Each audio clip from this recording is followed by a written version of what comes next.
আসসালামু আলাইকুম রহমতুল্লাহ। সম্মানিত দিনী ভাইগণ, আশা করি এবং দোয়া করি আপনারা সকলেই ভালো আছেন। আপনাদের দোয়ায় আল্লাহ পাকের হাবিব হুজুর পাক সাল্লাল্লাহু আলাইহি ওয়া আলিহি ওয়াসাল্লামের রহমতে আমিও ভালো আছি। আজকে আমি খুবই গুরুত্বপূর্ণ একটা বিষয় নিয়ে আলোচনা করব। যারা মুদাব্বির আছেন, আমার ছাত্র কিংবা আমার ছাত্রের বাইরেও যে সকল মুদাব্বিরগণ আছেন, আপনারা প্রায় 70 থেকে 80% মুদাব্বির যারা প্রফেশনাল মুদাব্বিরি করেন তারা লক্ষ্য করবেন যে চিকিৎসা করার পর, রোগীদের চিকিৎসা করার পর ভারী জিন্নাতের সামনে, শক্তিশালী জিন্নাতের সামনে বা তান্ত্রিক জিন্নাতের সামনে যদি কেউ পড়ে, বিশেষ করে শক্তিশালী ইফরিত, মারিদ এবং গোল, এই তিনটা জিনিস সামনে যদি কেউ পড়ে, শক্তিশালী এবং তারা তান্ত্রিক যদি হয়, তাহলে মুদাব্বির বিভিন্ন রকমের প্রবলেম ফিল করবে। ওই জিনটার চিকিৎসা করতে গেলে মুদাব্বির বিভিন্ন রকমের প্রবলেম ফিল করবে। আমাদের দেশের মুদাব্বিররা সাধারণত জিন চিনে না। রোগীর শরীরে জিন হাজির হলে ওইটার চিকিৎসা করতে থাকে। এটা কোন প্রজাতির জিন এই বিষয়টা ওরা জানে না, বিধায় সাধারণভাবে সব জিনকে তারা পুড়িয়ে ফেলার চেষ্টা করে, বোতলে বন্দি করার চেষ্টা করে, হত্যা করে ফেলার চেষ্টা করে। কিন্তু কিছু কিছু জিন আছে, এই জিনগুলিকে না পোড়ানো যায়, না বোতলে ভরা যায়, না হত্যা করা যায়। এদেরকে বোতলে ভরলেও সমস্যা, এদেরকে পোড়াতে গেলে উল্টো আরও কঠিন সেহের করে দেয় মুদাব্বির। রোগীর উপর তো করেই, মুদাব্বিরের যদি শক্তিশালী হেফাজতের আমল থাকে তারপরও তার উপরে সেহের করে দেয়। তারা হেফাজতের আমল কাটানোর মতো কিছু মন্ত্র জানে। এই মন্ত্রগুলির মাধ্যমে প্রথমে হেফাজতের আমলটা কাটিয়ে দেয়, এরপর তার উপরে সেহের করে। যার ফলশ্রুতিতে মুদাব্বির দেখা যায় বিভিন্ন রকমের সমস্যার সম্মুখীন হয়। বিশেষ করে এই জিনগুলো, গোল জিন যেটা, গোল তান্ত্রিক জিন যেটা খুব শক্তিশালী, যেটা শ্মশানে থাকে, এই জিনটা নর্মালি মুদাব্বিরের হেফাজতটা কাটিয়ে একটা সেহের করে তার উপরে। এই সেহেরের কারণে মুদাব্বিরের আহলিয়ার সাথে মুদাব্বিরের প্রচণ্ড গণ্ডগোল লাগে। দেখা যায় ছোটোখাটো বিষয় যেগুলোর দ্বারা গণ্ডগোল কখনোই লাগতো না, বা গণ্ডগোল লাগানোর বিষয় না এগুলো, বা অতীতেও কখনো লাগেনি, কিন্তু এই ধরনের শক্তিশালী তান্ত্রিক জিনের চিকিৎসা করার পর ছোটোখাটো ব্যাপারে আহলিয়ার সাথে গণ্ডগোল হচ্ছে। ছোটোখাটো ব্যাপারে এমন গণ্ডগোল হচ্ছে যেটা ডিভোর্স পর্যন্ত গড়িয়ে যাচ্ছে। অলরেডি মুদাব্বিরের আহলিয়ার ফ্যামিলির মধ্যেও বসাতে হচ্ছে সম্পর্ক টিকিয়ে রাখার জন্য। কিন্তু হাজিরাদের মাধ্যমে কোনো সেহের এখানে আসবে না, কারণ ওই তান্ত্রিক গোল জিনটা যেই কাজটা করেছে, সেহের করার পরে সে তিনটা কাজ করেছে। প্রথমে গোল, মারিদ, ইফরিত তিন ধরনের জিনই করে, তবে গোল জিন এ ব্যাপারে সিদ্ধহস্ত। গোল জিনের মধ্যে যেটা শ্মশানে থাকে ওই জিনগুলো তান্ত্রিক, এর মধ্যে তান্ত্রিক যেগুলো, এগুলো খুব সিদ্ধহস্ত এই বিষয়টা। তারা প্রথমে হেফাজতের আমল কাটে একটা মন্ত্রের মাধ্যমে, এরপর তার উপরে এই বিচ্ছেদের সেহের, আহলিয়ার সাথে বিচ্ছেদের সেহেরটা করে, এরপর আবার এই সেহেরটাকে ঢেকে ফেলার জন্য আরেকটা সেহের করে। তখন এই যে তার উপরে যে জাদু করা হয়েছে, এই জাদুটাও ঢেকে যায়। কোনো হাজিরাতের মাধ্যমেও হাজিরাতের কোনো মোয়াক্কেল এই জাদুটাকে খুঁজে পায় না। ইফরিদের ক্ষেত্রে সাধারণত যেটা হয়, তারা শক্তিশালী ইফরিত, জিনেদের মধ্যে ইফরিত জিনকে সবচেয়ে শক্তিশালী বলা হয়। আর দত্ত আকৃতির যেগুলা খুব বড় বড় আকৃতির হয়, এগুলো মারিদ জিন। ইফরিত জিন যেটা করে, এই জিনটা হেফাজতের আমলটা কাটানোর মন্ত্র জানে। অধিকাংশ তান্ত্রিক জিনগুলোই জানে। হেফাজতটা কাটায়, হেফাজতটা কাটানোর পরে তার উপরে একটা সেহের করে, অসুস্থতার সেহের, বিশেষ করে যৌন শক্তি দুর্বলতার সেহের করে। আপনারা দেখবেন যারা মুদাব্বির আছেন, আমার ছাত্র কিংবা আমার ছাত্রর বাইরেও যে সকল মুদাব্বিরগণ আছেন, আপনারা দেখবেন যে একেবারে ভালো অবস্থায় যৌন শক্তি ছিল, হঠাৎ করে কিছু রোগীর চিকিৎসা করার পরে যৌন শক্তির মধ্যে দুর্বলতা তৈরি হয়ে গিয়েছে। বিভিন্ন রকমের ট্যাবলেট ক্যাপসুল খাওয়া ছাড়া যৌন কাজ করাটা প্রায় অসম্ভব হয়ে গিয়েছে। এরকম পর্যায়ে চলে গিয়েছে যৌন শক্তিটা। অথচ এমন 1 মাস 2 মাস আগেও ঠিক ছিল। হঠাৎ করে ভারী কিছু রোগী চিকিৎসা করতে গিয়ে যৌন শক্তি, বিশেষ করে যেই বিশেষ অঙ্গ, ওই অঙ্গটা শক্ত হয়ে দাঁড়িয়ে থাকার যেই শক্তিটা, ওইটা নষ্ট হয়ে গিয়েছে। অর্থাৎ জিনিসটা অত্যন্ত দুর্বল হয়ে গিয়েছে। বিভিন্ন সিলডেনাফিল, টাটানাফিল, ভার্ডানাফিল টাইপের যেই ওষুধগুলো আর কি, ভায়াগ্রা, অ্যাডেগ্রা, সেনেগ্রা, এই টাইপের ওষুধগুলো খাওয়া ছাড়া ওই মুদাব্বির যৌন ক্রিয়ার ব্যাপারে পরিপূর্ণ সফল হতে পারে না। এই ক্ষেত্রে শুধুমাত্র মোয়াক্কেল মধু যেটা আছে, এই মধুটার মাধ্যমে সামান্য উপকার পায়, এছাড়া অন্য কোনো কিছুর মাধ্যমে সে উপকারও পায় না। সে নিজেও বুঝে না যে এটা কীভাবে হলো, এবং বিভিন্ন রকমের সেহের কাটে নিজের উপরে, বিভিন্ন আমরান দিয়ে কাটে, নাসফালাক দিয়ে কাটে, কিন্তু এটা কাটবে না। কারণ এই সেহেরটা যেই মোয়াক্কেলগুলো কাটার জন্য বলা হচ্ছে, এই মোয়াক্কেলগুলো ওই সেহেরটাকে দেখতেই পারেনি। ইফরিত যেটা করেছে, সেহের করেছে, সেহের করার প্রথমে হেফাজতে আমল কাটিয়েছে, এরপর সেহের করেছে যৌন শক্তি ধ্বংস করার সেহের, এরপরে এই সেহেরটাকে আবার লুকিয়ে ফেলার মতো আরেকটা জাদু করেছে, যার দরুন ওই মুদাব্বির যে জাদু কাটছে তার নিজের উপরে, এতে করে ওই সেহেরটা কাটবে না। কারণ ওই সেহের কাটানোর যেই মোয়াক্কেলগুলো, তারা ওই সেহেরটাকেই খুঁজে পাচ্ছে না, ওইটাকে ঢেকে ফেলেছে। এই জন্য একটা বিশেষ মোয়াক্কেল হচ্ছে কুওতে আলা মোয়াক্কেল, কুওতে আলা এবং আদমি 3 নম্বর মোয়াক্কেল, এই দুইটা মোয়াক্কেল আবার ওই গোপন জাদু, যেই গোপন জাদু করার পরে জাদুটাকে ঢেকে ফেলেছে, ওই জাদুটা আবার তারা দেখতে পারে। তারা বিশেষ ক্ষমতাধর, তারা ওই জাদু দেখতে পারে এবং ওই জাদুটা কাটতে পারে। তখন আপনার মেইন জাদুটা বের হয়ে আসবে। অন্যান্য মোয়াক্কেল মিলে সেটা আয়াত শরীফের মোয়াক্কেল হতে পারে, কিংবা আপনার হাসিলাত জিন হতে পারে, কিংবা বিভিন্ন রকমের গাছের শিকড়ের যে শক্তি মোয়াক্কেল সেটা হতে পারে, কিংবা আমি যেটা দিয়ে থাকি বিভিন্ন রকমের মোয়াক্কেলকে পাথরে কনভার্ট করে দেওয়া, ওই মোয়াক্কেলগুলোও হতে পারে। আপনার জাদুটা কেটে ফেলবে। কিন্তু ওই কাটার আগে জাদুটা দেখা, জাদুটা সম্পর্কে বোঝা, এটা নর্মাল, আমি যে ধরনের মোয়াক্কেলগুলোর কথা বললাম, এরা কেউই জিনিসটা সহজে পারবে না। জাদু কাটার জন্য বিভিন্ন রকমের মন্ত্র আছে। ওই মন্ত্রের যেই জিনগুলো, ওরা সিফলি জিন, কালী মন্ত্র, কামাখ্যা মন্ত্র, শিব মন্ত্র, আরও বিভিন্ন রকমের মন্ত্র আছে, অঘরী মন্ত্র আছে, শক্তিশালী মন্ত্র। এগুলো, এই মন্ত্রগুলোর জিনগুলো পর্যন্ত, সিফলি জিনেরা, শয়তান জিন, এরা পর্যন্ত ওই জাদুটা কাটতে পারে না, কারণ ওরা জাদুটা দেখেই না। ইফরিত জিন যদি তান্ত্রিক হয় তাহলে সে এই ধরনের জাদুটা করে। তো সেক্ষেত্রে আপনাকে আমি যেই মোয়াক্কেলটা বললাম,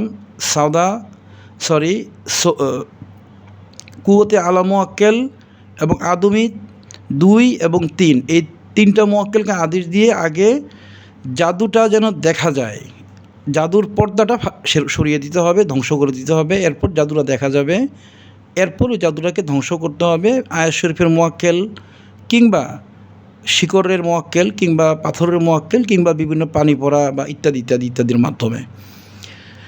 মারিদ জিন যদি সেহের করে, সেও একই কৌশল জানে। সেও প্রথমে কাটিয়ে ফেলে, মুদাব্বিরের হেফাজত কাটিয়ে ফেলে, এরপর তাকে বিশেষ কয়েকটা সেহের করে। মুদাব্বির মাথা ব্যথা হয়, প্রচণ্ড মাথা ব্যথা, শরীর ব্যথা হবে, তার হাতগুলি শক্ত শক্ত হয়ে যাবে, ঘুমের মধ্যে উল্টাপাল্টা স্বপ্নে দেখবে, আরও বিভিন্ন কিছু হবে। মারিদ জিন এই ধরনের সেহেরগুলো, মারিদ জিন অনেকগুলো জিনিস করে, মারিদ তান্ত্রিক যারা, এরপরে ওইটাকে আবার ঢেকে দেয়, তখন ওইটাও খুঁজে পাওয়া যায় না। মুদাব্বির তার হাজিরাতের মাধ্যমে ওটা পায় না।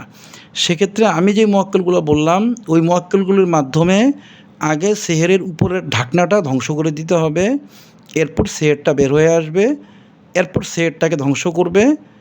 আনুষঙ্গিক যে পানি পড়া বা আনুষঙ্গিক যে আদেশগুলো আছে ধ্বংস করার জন্য, বা মাটি কাটানি, বা সূরা ফাতিহার কাটানি, বা মোয়াক্কেলের মাধ্যমে কাটানি, বা আপনার হাসিলকৃত জিনের মাধ্যমে কাটানি, কিংবা আপনার মোয়াক্কেল পাথরের মাধ্যমে কাটানি, যেটা প্রয়োজনে সেটা পরবর্তীতে করে ফেলবে। এই যে মুদাব্বিরের হেফাজতের কাটা, আমি 3 রকমের জিনের কথা বললাম, এরকম সব ধরনের জিনই কম বেশি মুদাব্বিরের হেফাজতের আমল কাটতে পারে বিভিন্ন শক্তিশালী মন্ত্রের মাধ্যমে। এই যে হেফাজতের আমলটা কেটে এরপরে অন্য কাজগুলো করবে, 3টা জিন পারদর্শী, বাকি সব জিনই পারে। আজকে আমি যে জাকাতটা নিয়ে আলোচনা করব, এই জাকাতটা হচ্ছে যদি আপনার দেওয়া থাকে, তাহলে আপনার সে যত বড় তান্ত্রিক জিনই হোক না কেন, যত বড় শক্তিশালী সাহিরি হোক না কেন, যত বড় শক্তিশালী জাদুকর জিনি হোক না কেন, আপনার হেফাজতটা সে কাটতে পারবে না। আপনার মনজিলের মাধ্যমে, চেহেলকাপ বা বিভিন্ন কাছের মাধ্যমে যে হেফাজতের আমল করেছেন, ওইটার দ্বারা আপনি হেফাজত হচ্ছেন, আল্লাহ পাক ওইগুলোর উসিলায় আপনাকে হেফাজত করছেন। কিন্তু এরপরেও যে তান্ত্রিক জিনগুলো যে এই হেফাজতটা কাটাবে, এই কাটানোর ক্ষেত্রে কঠিন একটা বাধা তৈরি করে দিবে আজকের জাকাতটা। এটা নিয়ে আমি আলোচনা করব। আমার যারা ছাত্র আছেন তাদের জন্য এই জাকাতটা দেওয়াটা অবশ্যই ফরজ, দিতেই হবে তাকে। এটা যদি সে বড় মুদাব্বির হতে চায় তাকে জাকাতটা দিতেই হবে। আর যদি কেউ বড় মুদাব্বির না, সাধারণ মুদাব্বির হয়, তাহলে নর্মাল মনজিলের জাকাত বা অন্যান্য জাকাতগুলো দিলেই সে হেফাজত থাকবে, যদি ভারী রোগীর চিকিৎসা না করে। আর যারা ভারী রোগী, বড় রোগী বা বড় জিনের চিকিৎসা করে, তাদেরকে আজকের এই জাকাতটা দিতেই হবে, অবশ্যই দিতে হবে। এবং জাকাতটা ধরে রাখার যে নিয়ম, এটা অবশ্যই পালন করতে হবে। আমি মূল আলোচনায় চলে আসছি ইনশাআল্লাহ। ফাল্লাহু খায়রুন হাফিজাও ওয়া হুয়া আরহামুর রাহিমিন। আল্লাহ পাক উত্তম হেফাজতকারী এবং উনি উত্তম দয়ালু, দয়াবান।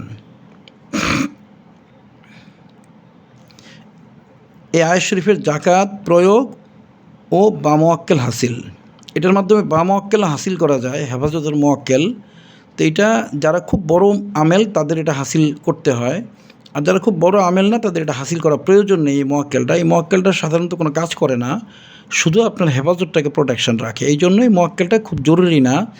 যদি কেউ অনেক আলা দরজার মুদাব্বির হয় এবং সেটি জিন্নাতের দেশে গিয়ে জিন্নাতেরকে চিকিৎসা করে এবং জিন্নাতের দেশে তার অবাধ বিচরণ থাকে, প্রচুর পরিমাণ যাতায়াত থাকে, সেক্ষেত্রে তাকে এই ফাল্লাহু খায়রুন হাফিজাও ওয়া হুয়া আরহামুর রাহিমিন এটার বামওয়াক্কেল হাসিল করে নিতে হবে। এই মোয়াক্কেলটা তাকে জিন্নাতের দেশে গিয়েও প্রোটেকশন দেবে। বড় ওইখানে যারা জিন্নাতের দেশে যান তারা জানেন যে ওইখানে খুব ভয়ঙ্কর কিছু পরিস্থিতি তৈরি হয়, যেটা সাধারণ আমাদের জন্য বা ইনসানের জন্য একটু জটিল হয়ে পড়ে বিষয়টা। সেখানে সাধারণত বুদ্ধ আলাইহিস সালাম এবং সুলাইমান আলাইহিস সালামের রেফারেন্সে আমরা চলাফেরা করি। কিন্তু যদি কারো এই ফাল্লাহু খায়রুন হাফিজ আরহামুর রাহিমিন এটা জাকাত দেওয়া থাকে, এই বামওয়াক্কেলটা যদি হাসিল করা থাকে, জাকাত না বামওয়াক্কেল যদি কারো হাসিল করা থাকে, তাহলে এই মোয়াক্কেলটাকে সে ডাক দিলে জিন্নাতের দেশে তার সাথে রাখতে পারবে এবং তার হেফাজতের জন্য সাধারণত অন্য কোনো রেফারেন্সের প্রয়োজন হবে না। বুদ্ধ আলাইহিস সালামের রেফারেন্সও প্রয়োজন হবে না, সুলাইমান আলাইহিস সালামের রেফারেন্সও প্রয়োজন হবে না।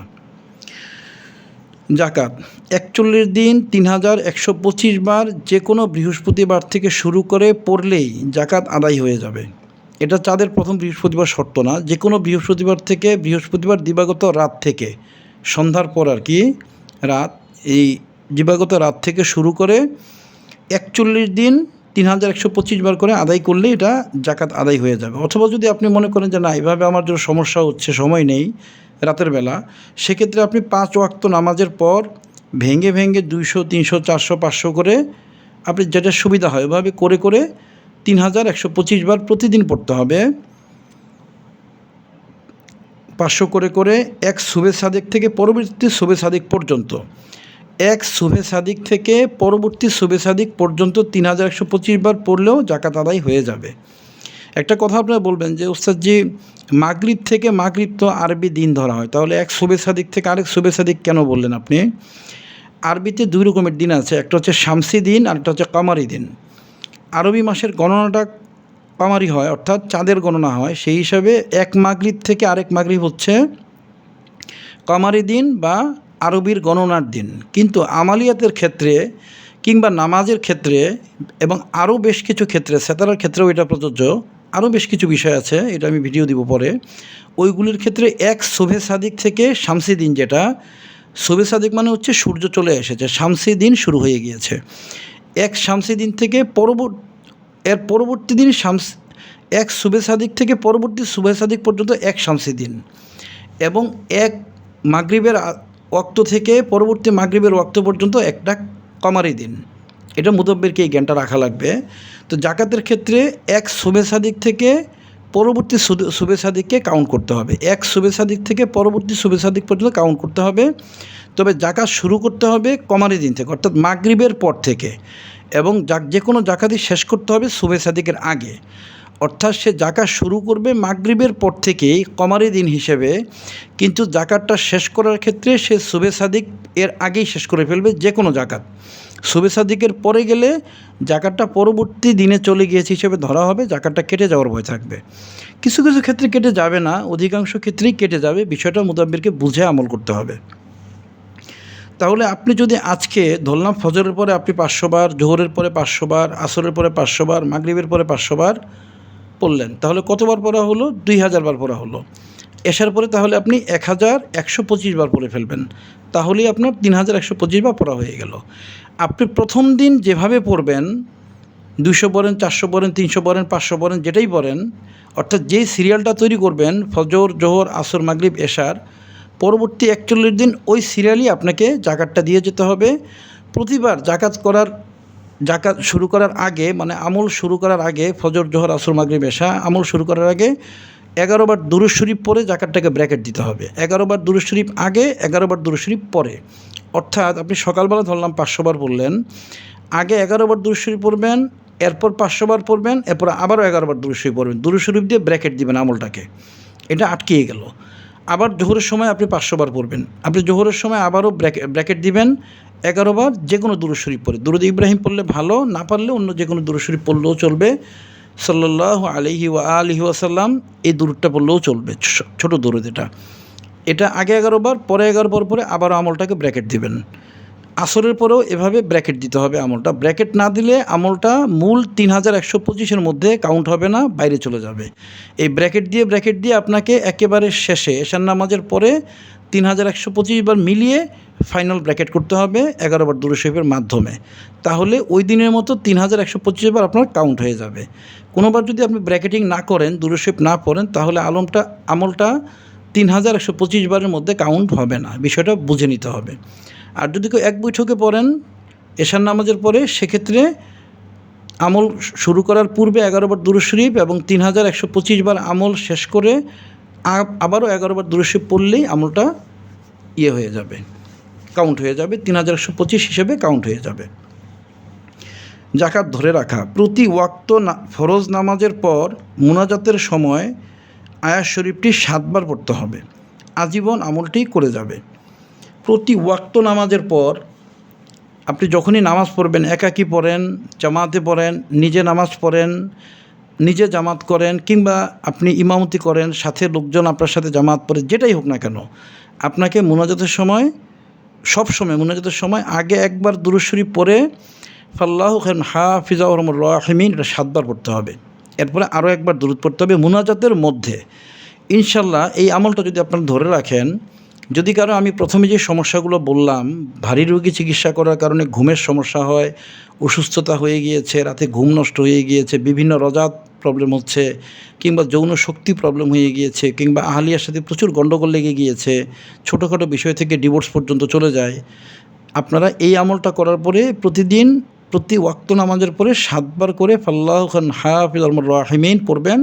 আগে পরে 1 বার বা 3 বার দুরূদ শরীফ পড়বেন, মুনাজাতের মধ্যে পড়বেন। এরপরে এরপরে যে কাটানিগুলো আছে, আপনি কাটানিগুলো দিবেন, ইনশাল্লাহ ওই ইফরিত, গোল বা মারির যে সমস্যাগুলো আছে এগুলো কেটে যাবে। পরবর্তীতে আর ভারী রোগী চিকিৎসা করলে এই সমস্যাগুলো কেউই আপনার উপর ফেলতে পারবে না। অর্থাৎ এই তান্ত্রিক জিনগুলা বড় ভারী রোগী হলেও এই তান্ত্রিক জিনগুলা আপনার হেফাজতটাকে কাটতে পারবে না। তারা হয়তোবা 33 আয়াতের মুয়াক্কেলকে সরাতে পারবে।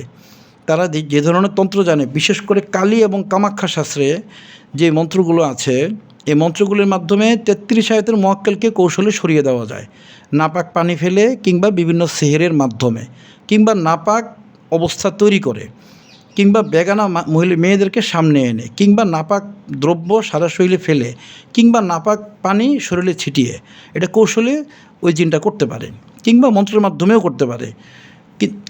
33 আয়াতের হেফাজতের মুয়াক্কেলদেরকে সরিয়ে দিতে পারে। কিন্তু এই যে ফাল্লাহু খায়রুন হাফিজা ওয়া আরহামুর রাহিমিন, এই মুয়াক্কেলটা আরশে মুআল্লা থেকে নজর রাখে, সে মুদাব্বিরের কাছে আসে না, সে আরশে মুআল্লা থেকে নজর রাখে। এগুলোকে হুনুর প্রজাতির মুয়াক্কেলের একটা অংশ ধরা হয়। এগুলো আরশে মুআল্লা থেকে নজর রাখার কারণে আপনি যদি ভারী রোগীর চিকিৎসা করেন আর এই আমলটা ধরে রাখেন, তাহলে আপনাকে যেই তান্ত্রিক জিনটা রোগীর শরীরে আছে বা রোগীকে ডিস্টার্ব করছে, ওই জিনটা আপনার 33 আয়াতের মুয়াক্কেলকে সরিয়ে দিলেও এই মুয়াক্কেলটা নজর থেকে আপনাকে সরাতে পারবে না। সেক্ষেত্রে আপনার উপর সেহেরটা পড়লেও সে সাথে সাথে কাটিয়ে ফেলবে। আপনি এ ধরনের ভয়ঙ্কর যে অবস্থা, ওগুলো থেকে আপনি বেঁচে থাকতে পারবেন। যে কোনো ভারী রোগী চিকিৎসা করলেও আপনার ক্ষয়ক্ষতি হবে না, আপনার পরিবারের ক্ষয়ক্ষতি হবে না, আপনার বাচ্চারা রাতের বেলা ঘুম থেকে চিৎকার করে উঠবে না, কিংবা বাচ্চাদের কোনো সমস্যা হবে না, কিংবা আরও বিভিন্ন যে প্রবলেমগুলো হয়ে থাকে মুদাব্বিরের, যে বাচ্চা হওয়ার সময় বাচ্চা নষ্ট করে ফেলে, মুদাব্বির যেই সকল রোগীদেরকে চিকিৎসা করেছে, চিকিৎসার ওই জিনগুলো মুদাব্বিরের আহলিয়ার বাচ্চা নষ্ট করে ফেলে এবং অনেক প্রবলেম করে। বিশেষ করে ইফরিত, মারিদ এবং গোল জিন, এই তিনটা খান্নাস নাসনাসও করে, তবে এই তিনটা বেশি করে। আর এগুলোর মাঝে যারা তান্ত্রিক এরা খুব ভয়ঙ্কর হয়। তো আপনি যদি এই আমলটা ধরে রাখেন, আমি যেই প্রবলেমগুলো পুরো ভিডিওর মাঝে বললাম, আরও অনেক প্রবলেম আছে, মেইনগুলো আমি বললাম। এভাবে বলতে গেলে ভিডিওটা অনেক লম্বা হয়ে যাবে, বিরক্তিকর হয়ে যাবে। মূল বিষয়গুলো আমি বলে দিলাম। এই জাকাতটা দিলে এবং জাকাতটা ধরে রাখলে প্রতিদিন প্রতি ওয়াক্ত নামাজের পরে আপনাকে আগে পরে দুরূদ শরীফ সহ 7 বার পড়তে হবে মুনাজাতের মধ্যে। ফরজ নামাজের পরে যে মুনাজাত এর মধ্যে পড়তে হবে। কোনো বেলা যদি ছুটে যায় তাহলে আমল কাটবে না। একবেলা 2 বেলা ভুলে আপনি পড়তে পারেননি, আমলটা কাটবে না। যদি কোনো দিন পুরো দিন 5 বেলায় আপনি ভুলে গিয়েছেন, 5 ওয়াক্ত ভুলে গিয়েছেন, তাইলেও কাটবে না। পরবর্তী দিন আপনি নামাজের সময় যা পড়ার পড়বেন, আলাদাভাবে 7 বার করে পড়ে নেবেন, গতবারের কাজা হিসেবে, গত দিনের কাজা হিসেবে। তাহলেও আমলটা জিন্দা থাকবে। পরপর 3 দিন যদি করেন, সেক্ষেত্রে আপনি আপনার উস্তাদের সাথে কথা বলে হাজিরা করবেন যে মোয়াক্কেলগুলো কানেক্ট আছে না কেটে গিয়েছে। যদি আপনার উস্তাদ রিয়েল হাজিরা জানে, আমাদের মুদাব্বিরদের একটা বড় সমস্যা হচ্ছে এরা হাজিরাটা ঠিক করে করতে পারে না। একই রুগীর উপরে যদি একই মুদাব্বির 5-6 রকমের হাজিরা করে 5-6 রকমের রিপোর্ট আসে। অ্যাকচুয়াল হাজিরাটা ইয়া হুয়া, ইয়ামান হুয়া, ইয়ামান লাইসালাহ ইল্লাহ হুয়া, তারপর বাহুতারিন, কুশিন, আল্লাহুস সামাদ, ইয়া হামোয়াকিল, এই মোয়াক্কেলগুলো শুধু অ্যাকচুয়াল হাজিরা দেয়। অন্যগুলো যে অন্য মোয়াক্কেলগুলো যে কী হাজিরা দেয়, ওই মোয়াক্কেলগুলো নিজেরাও জানে না। তারপরেও আমি আমার চ্যানেলে 20 ধরনের হাজিরা দিয়েছি। যদি আপনার রুহানিও ঠিক থাকে, আপনি 20 ধরনের হাজিরা থেকেই 70, 80, 90% পর্যন্ত একুরেট হাজিরা পাবেন।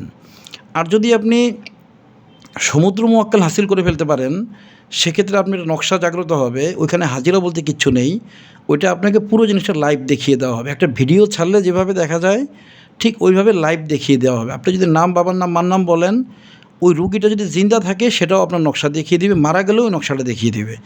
জিন্দা থাকলেও যদি জিজ্ঞাসা করেন যে এই লোকের কী হয়েছে দেখাও তো, এই যে কি হয়েছিল, কে জাদু করেছে, তার চেহারা, কোন জাদু করছে, সেই জাদুটা, জাদুগুলো কোথায় পুঁতেছে সেই অংশটা, কিভাবে জাদুটা এসে তাকে ধরেছে, এই জিনিসটা কোথায় কোথায় সে কতবার চিকিৎসা নিয়েছে, ভালো হয়েছে না হয়নি, এই বিষয়টা ভিডিওর মতো সব কিছু ওই সমুদ্র মোয়াক্কেলের নকশার মাঝে আসতে থাকবে। এটা আমি আমার অনেক ছাত্রকে করাবো প্ল্যান করেছি। যা এটা হিমছড়ি কয়েকটা পাহাড় আছে, আমি ওইখানেই সাধনা করেছি এবং আরও ওইখানে কয়েকজন ছাত্রকে সাধনা করার জন্য আমি ব্যবস্থা করছি, ওইখানেই সাধনা হবে। যাই হোক, আপনারা যদি ভালো হাজিরা থাকে, ভালো হাজিরার মোয়াক্কেলকে জিজ্ঞাসা করবেন যে এ ফাল্লাহু খায়রুন হাফিজাও ওয়া হুয়া আরহামুর রাহিমিন, মোয়াক্কেলকে কানেক্ট আছে না কেটে গিয়েছে। 3 দিন এটা আমল ধরে রাখা হয়নি। নর্মালি 3 দিন ধরে না রাখলে আমলটা কেটে যায়। আর 1 দিন বা 2 দিন হলে আমলটা কাটে না। 3 দিনের দিন আপনি নামাজের পরে পড়া শুরু করবেন এবং কাজা হিসেবে গত 2 দিনেরটা আপনি কাজা হিসেবে আউড়িয়ে ফেলবেন, মোয়াক্কেলগুলো কানেক্ট থাকবে। আজকে যে আমলটা আমি দিলাম মনে রাখবেন, এই আমলটা কতটা শক্তিশালী। আমার কয়েকটা ছাত্রকে আমি করিয়েছি, 12-14 জন হবে। আমভাবে এটা গণভাবে করাইনি। আমি এই ভিডিওটার মধ্যে আবার দিব, পরবর্তীতে মোয়াক্কেল হাসিলের একটা ভিডিও দিব। ততদিনে আমার অনেক ছাত্রকে এই জাকাতটা দেওয়ানো হবে। তখন আমি ছাত্রদের কাছ থেকে রিভিউ আনবো, আপনার রিভিউটা দেখবেন যে তারা কত শক্তিশালী। জিন্নাতের রোগীর চিকিৎসা করার পরও তাদের কিছু হয় না এই মোয়াক্কেলটার নজরে থাকার কারণে। এটা আরশে মোয়াল্লা থেকে নজর দিয়ে থাকে। কোনো কোনো কিতাবে লেখা আছে এটা আরশে মোয়াল্লাকে কাঁধে বহনকারী ফেরেশতা, এটা বলা আছে। যদিও এটা আমি বিশ্বস্ত সূত্র থেকে জানি না বিধায় বিষয়টা আমি বললাম না। একটা কিতাবে বলা আছে, কিতাবের রেফারেন্সটা শুধু দিলাম, সত্য মিথ্যা আমি জানি না। যদি জানি অন্য কোনো ভিডিওতে আমি ব্যাপারটা আমি আরও ক্লিয়ার করে বলে দিব। ফায়দা, সাধারণ সকলেই এই জাকাত আদায়ে কখনো ভয়ঙ্কর বিপদে ক্ষতিগ্রস্ত হবে না। যদি সাধারণ মানুষ এটা করেন, আপনি কখনো ভয়ঙ্কর বিপদের মধ্যে পড়বেন না। পড়লেও দেখবেন বিপদটা কীভাবে কেটে গিয়েছে, আপনি নিজেই জানেন না বিপদটা কীভাবে কেটে গিয়েছে। যদি এই জাকাতটা দেওয়া থাকে, কোনো প্রকার ভয়ঙ্কর বিপদে আপনি পড়বেন না, ইনশাল্লাহ কোনো প্রকার পড়বেন না। পড়লে আপনি নিজেই দেখবেন কীভাবে বিপদটা কেটে গিয়েছে। আপনি নিজে অবাক হবেন যে এই ধরনের বিপদটা কীভাবে কাটলো আমার উপরে। এই জিনিসটা আমি আবারও বলি, আপনারা জাকাত দিলে এই কথাটা মিলিয়ে নেবেন আমার এই কথাটা, যে সাধারণ সকলেই এই জাকাত আদায়ে কখনো ভয়ঙ্কর বিপদে ক্ষতিগ্রস্ত হবে না। আপনারা জাকাত দিয়ে এই কথাটা মনে রাখবেন, আপনারা 5 বছর চেক করবেন আমার এই কথাটা, দেখবেন আসলেই কোনো ভয়ঙ্কর বিপদ আসলেও এটা কেটে গিয়েছে, আপনাকে ক্ষতি করতে পারেনি। আপনি চেক করে দেখবেন, 5 বছর আপনি আমার এই কথাটা খেয়াল করবেন, জাকাত দেওয়ার পর আপনি বুঝতে পারবেন। এই 5 বছরে না হলেও আপনি 20, 40, 50 বার আপনি বড় বড় বিপদ থেকে পড়েও আপনি দেখবেন ক্ষতি ছাড়াই বের হয়ে চলে এসেছেন। কিতাবে আছে আল্লাহ পাক সরাসরি হেফাজত করে থাকেন। এটা কিতাবে আছে যে আরশে মোয়াল্লা বহনকারী ফেরেশতা সরাসরি আল্লাহ পাকের নির্দেশে ওই ফেরেশতাটা হেফাজত করে থাকেন, কিতাবে আছে বিষয়টা, অর্থাৎ সরাসরি আল্লাহ পাক হেফাজত করে থাকেন। আরশে মোয়াল্লার আদেশকে আল্লাহ রাব্বুল আলামিনের আদেশ ধরা হয়। একটা প্রেসিডেন্টের অফিস থেকে যদি ফোন দেওয়া হয়, সেটা প্রেসিডেন্টের ফোন হিসাবে ধরা হয়। একটা প্রধানমন্ত্রীর দপ্তর থেকে বা অফিস থেকে যদি ফোন দেওয়া হয়, এটা প্রধানমন্ত্রীর ফোন হিসাবে ধরা হয়। অনুরূপভাবে আল্লাহ রাব্বুল আলামিন এর আরশে মোয়াল্লা বহনকারী ফেরেশতাদের নজর হিসেবে এটাকে আল্লাহ রাব্বুল আলামিনের সরাসরি হেফাজত হিসেবে কিতাবে বলা হয়েছে। মুদাব্বিরের জন্য এই জাকাতের ফায়দা ব্যাপক। আমি মুদাব্বিরদের ব্যাপারে ভিডিওর শুরুতে আমি অনেকগুলো কথা বলেছি, আপনারা শুনে বুঝে মনে রাখবেন, এটার ফায়দা ব্যাপক। হাসিলকৃত জিন কখনো ক্ষতি করবে না। যাদের জিন হাসিল করা আছে, অনেক সময় শুনবেন জিন তার মুদাব্বিরকে মেরে ফেলেছে, হাসিল করা জিন মুদাব্বিরকে মেরে ফেলেছে। যারা জিন হাসিল করেছি আমরা, আমাদের সবচেয়ে বড় একটা বিপদ হচ্ছে জিনটাকে নিয়ন্ত্রণে রাখা। এটা খুব কঠিন একটা জ্ঞান। আমি আমার ছাত্রদেরকে এজন্য জিন হাসিল করার ব্যাপারে কখনো উদ্বুদ্ধ করি না।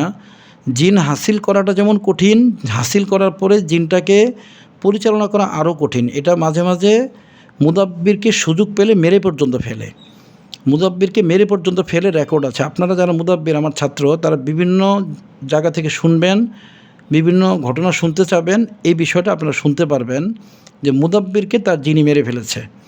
এগুলো অনেকগুলো বিষয় আছে, যদি সম্ভব হয় আমি পরে এগুলো নিয়ে ভিডিও বলবো। এগুলো অনেকগুলো কারণও আছে। আমার এক ওস্তাদি আছে, তাকেই জিন মেরে ফেলেছে। সে এত পাওয়ারফুল ছিল, সে এত পাওয়ারফুল মুদাব্বির ছিল। একবার এক লোক আমার ওস্তাদের কাছে এসেছে, তার একটা স্পিড বোট ঘাটে ছিল, অনেক দামি একটা স্পিড বোট, তখনকার সময় প্রায় 4 লাখ 5 লাখ টাকা, তখনকার সময় 2010 সাল 11 সাল হবে। তো স্পিড বোটটা কোথায় এটা উনি বুঝতেছে না। তো লোকটা এসেছে, তো ওস্তাদজি বললো যে ঠিক আছে, আমি স্পিড বোটটা কোথায় আছে আপনাকে দেখিয়ে দিচ্ছি, এবং আমি স্পিড বোটটা যে নিয়েছে তাকে দিয়ে স্পিড বোটটা ঘাটে এনে দিচ্ছি, আমি এখনই দিচ্ছি। পরে বললো কী দিতে হবে, উনি এত টাকা দিতে হবে, দিল, বলে আপনি ঘাটে যান।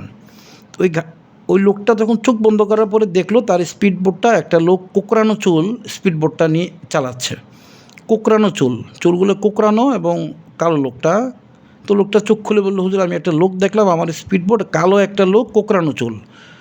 তো ওস্তাদজি বললেন যে এই লোকটাই আপনার স্পিড বোটটা চুরি করেছে, আপনি ঘাটে যান, স্পিড বোটটা সে নিয়ে আসতেছে। ওই লোকটা ঘাটে যেতে সময় লেগেছে আধা ঘন্টার উপরে, কিন্তু তার আগেই স্পিড বোটটা মেঘনা ঘাটে ওই লোকটা নিয়ে এসেছে। এবং ওই লোকটার সারা শরীরের মধ্যে বিভিন্ন রকমের খামচালে যেরকম হয় ওইরকম একটা অবস্থা। পরে ওই লোকটা বলল, আমি ওর সাথে কথা বলেছি নিজে, যে তাকে একটা লোক এসে আদেশ দিল যে আপনি স্পিড বোটটা যেখান থেকে এনেছেন ওখানে নিয়ে যান। তো ওই ডাকাতটা বললো আমি নিয়ে যাব কেন? তখন থেকে তাকে টর্চার করা শুরু করেছে, সারা শরীরে খামচানো শুরু করেছে। ওই লোকটা খামচিটা সহ্য করতে পারেনি, স্পিড বোটটা নিয়ে আপনি চলে এসেছে সে এই মালিকের কাছে। এরপরে মালিকের কাছে পৌঁছানোর পরে ওই জিনিসটা চলে গিয়েছে। সারা শরীরের মাঝে খামচাতে রক্ত, মানে সারা শরীরে খামচির দাগ ছিল, আমি নিজে দেখেছি। এত শক্তিশালী আমার ওস্তাদ ছিল, জিনটা হাসিল ছিল ওইটাও শক্তিশালী জিন, কিন্তু শেষ জীবনে ওই জিনটাই আমার ওস্তাদকে মেরে ফেলেছিল। তো এই ঘটনাটা আমি পরে আরেকদিন বলবো। মূল কথাটা বললাম যে অনেক মুদাব্বিরকে তার হাসিলকৃত জিনেরাই মেরে ফেলে, কিন্তু এই আমলটা যদি করা থাকে, হাসিলকৃত জিন কখনো মুদাব্বিরকে ক্ষতি করবে না, হেফাজত শক্তিশালী থাকবে, নিজ ও পরিবার সুরক্ষিত থাকবে। মুদাব্বিররা চিকিৎসা করার কারণে তার পরিবার যে ক্ষতি হয়, পরিবারের সমস্যা হয় বা নিজের সমস্যা হয়, কোনো কিছুই ইনশাল্লাহ হবে না, যদি এই ফাল্লাহু খান হাফিজাও ওয়া হুয়া আরহামুর রাহিমিন এই আয়াত শরীফের জাকাত দেওয়া থাকে। আমার ছাত্রদের জন্য এটা এজাজত দেওয়া হলো। তারপরও ছাত্ররা পার্সোনালি এসে আমার কাছে ডায়েরিতে লিখিয়ে নিয়ে যাবেন, এজাজতটা আপনার জন্য ভালো হবে। আর যারা ভিউয়ার্স তাদের জন্য এজাজত দেওয়া হলো, এবং আপনারা এই জাকাতটা দেওয়ার পর 5 বছর, এই কথাটা আমি লিখেছি, সাধারণ সকলেই এই জাকাত আদায়ে কখনো ভয়ঙ্কর বিপদে ক্ষতিগ্রস্ত হবে না। এই কথাটা আপনি খেয়াল করবেন। আপনি বড় বড় বিপদে পড়বেন, বড় বড় মামলা মোকদ্দমা থেকে শুরু করে বড় বড় বিপদে পড়বেন, কিন্তু কোনো ক্ষতি হবে না। আপনি 5 বছর নিজের জীবনে এটা চেক করে দেখবেন আমার কথাটা। আমি পরীক্ষা না করে কথাটা বলিনি। আমি অনেক বড় বড় লোককে, ধনী ধনী লোক, ক্ষমতাশালী লোককে আমি এই জাকাতটা দিয়ে এরপরে আমি দীর্ঘদিন তাদেরকে খেয়াল করেছি। তাদের আশপাশের লোকেরা ধ্বংস হয়ে গেছে বিভিন্ন কারণে, একই কারণে সে ধ্বংস হয়নি। সে কীভাবে বের হয়ে চলে এসেছে। যাই হোক, আপনারা পরীক্ষা করবেন, পরীক্ষা করলে বুঝবেন। এগুলো এত কথা আমি বললে ভিডিও করতে পারবো না। আমি যা বলার বলে দিয়েছি। আর মুদাব্বির যারা, তারা আমার এই ভিডিওর প্রথম থেকে শেষ পর্যন্ত যে সমস্যাগুলো বললাম এগুলো থেকে মুক্ত হয়ে যাবেন এবং আপনাদের পরিবার হেফাজত হয়ে যাবে, আপনি নিজে হেফাজত হয়ে যাবেন ইনশাআল্লাহ। এই জাকাতটা দিয়ে দেখুন। আমার ছাত্রদের জন্য আমার আদেশ থাকলো, আপনারা প্রত্যেকেই জাকাতটা দেওয়ার ভাবে মানসিকভাবে তৈরি হয়ে যান। সকলে আমার জন্য দোয়া করবেন, আমি আপনাদের সকলের জন্য দোয়া করি। আল্লাহ পাকের হাবিব হুজুর পাক সাল্লাল্লাহু আলাইহি ওয়াসাল্লাম যেন আমাদের সকলকে কবুল করেন, রহমত করেন, দয়া করেন, মায়া করেন। আমি আপনাদের জন্য দোয়া করি। আমার যদি কোনো ভুল ত্রুটি হয়ে থাকে, আপনারা আল্লাহর ওয়াস্তে আমাকে মাফ করে দিবেন। আমার প্রতি কষ্ট রাখবেন না। আমি মানুষ হিসাবে ভুল হবেই 2-4টা, আপনারা মাফ করে দিবেন। আমার জন্য দোয়া করবেন যেন আমি এই ভুল থেকে উঠতে পারি, আপনাদেরকে কষ্ট দেওয়া থেকে যেন আমি বের হয়ে আসতে পারি, আমি যেন আপনাদেরকে কল্যাণকর জিনিসগুলোই সবসময় দিয়ে যেতে পারি। আপনারা আমার জন্য দোয়া করবেন। আমি আপনাদের সকলের জন্য একই দোয়া করি। আল্লাহ পাকের হাবিব হুজুর আসলাম সকলকে যেন বিপদমুক্ত রাখেন, রহমতের মধ্যে রাখেন, কষ্টমুক্ত রাখেন, আল্লাহ পাকের কর্মের উপরে রাখেন, আল্লাহ পাকের হাবিবের রহমতের উপরে রাখেন, আল্লাহ পাকের ওলিদের নজরের উপরে রাখেন। আমি সবসময় আপনাদের জন্য দোয়া করি, আপনারা আমার জন্য একই দোয়া করবেন। আসসালামু আলাইকুম ওয়া রাহমাতুল্লাহি ওয়া বারাকাতুহু।